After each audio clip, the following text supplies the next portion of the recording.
আসসালামু আলাইকুম।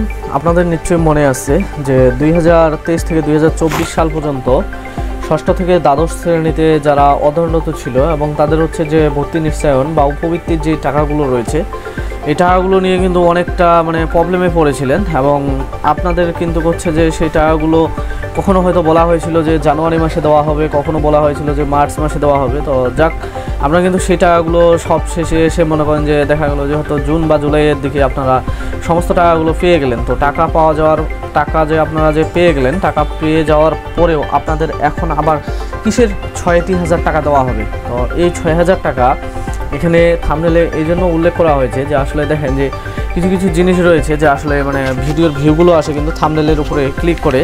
তো আমি যে ভিডিওটা তৈরি করতেছি এটা কিন্তু অত্যন্ত গুরুত্বপূর্ণ ভিডিও। তো গুরুত্বপূর্ণ ভিডিও হওয়ার পরেও দেখা যাবে যে মনে করেন যে থাম্বনেলে এরকম না লেখা পরে আপনারা কিন্তু ক্লিক করবেন না। তো যখন ক্লিক করবেন না তখন ভিডিওটাও কিন্তু বুঝতে পারবেন না। তো ভিডিওটা যদি আপনি যে শেষ পর্যন্ত দেখেন, আপনার বাসায় যদি কেউ যদি অধ্যয়নরত কোনো স্টুডেন্ট থাকে অথবা আপনি যদি স্টুডেন্ট হন, আপনার জন্য কিন্তু খুব গুরুত্বপূর্ণ যে যখন আপনাদের এই টাকাগুলো দেওয়া হয় তখন কিন্তু দেখা গেছে যে এখানে কিন্তু কিছু নতুন এবং কিছু পুরাতন স্টুডেন্ট মিলে দেওয়া হয়েছে। তো আপনি আপনার স্কুলে যখন খবর নিয়েছেন যে দেখা গেছে যে আপনার নামটা যে উপবৃত্তিতে কিন্তু ছিল যে আপনার নাম রাখা হয়েছে, কিন্তু নাম রাখার পরেও ঠিক আছে আপনার ফোন নাম্বার ঠিক থাকার পরেও আপনি কিন্তু টাকাটা পাননি। এই যে টাকাটা আপনি যে পাননি, এই টাকাটা না পাওয়ার মূল যে কারণটা বা মূল যে ফ্যাক্টটা এবং এটা কোন ধরনের উপবৃত্তি দেওয়া হবে, তো সেই বিষয়টা নিয়ে এখন আলোচনা করি। যে এই উপবৃত্তিটাকে বলা হয় এটা যে ব্যাক বাউন্সের টাকা।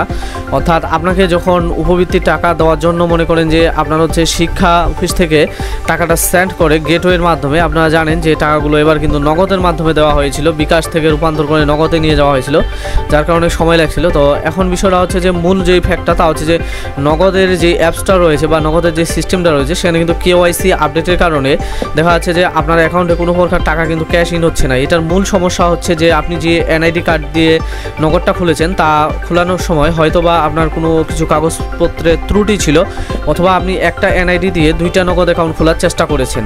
তো এখন আপনি কি কাজ করবেন? এখন আপনার যে কাজটা তা যে 15 তারিখের আগে কিন্তু প্যারোল তৈরি করা হবে।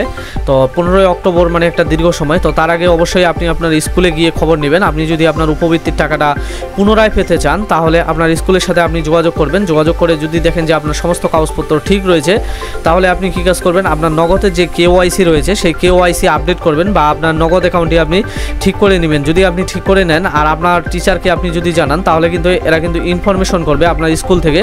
তো আপনার স্কুল থেকে যদি ইনফরমেশন করে তাহলে ইনশাআল্লাহ যে আপনার যে টাকাটা ব্যাক বাউন্স হয়ে সরকারের অ্যাকাউন্টে চলে গেছে সেই টাকাটি কিন্তু আপনাকে আবার ব্যাক দেওয়া হবে। অর্থাৎ আপনার সহপাঠী যে পরিমাণ উপবৃত্তির টাকা পেয়েছে আপনিও কিন্তু সে পরিমাণ পেয়ে যাবেন। যদি ভিডিওটি ভালো লাগে চ্যানেলটি সাবস্ক্রাইব করবেন, পাশে থাকা বেল আইকনটি বাজিয়ে রাখবেন, লাইক করবেন, কমেন্ট করবেন এবং অন্য জায়গায় শেয়ার করে দিবেন। ধন্যবাদ।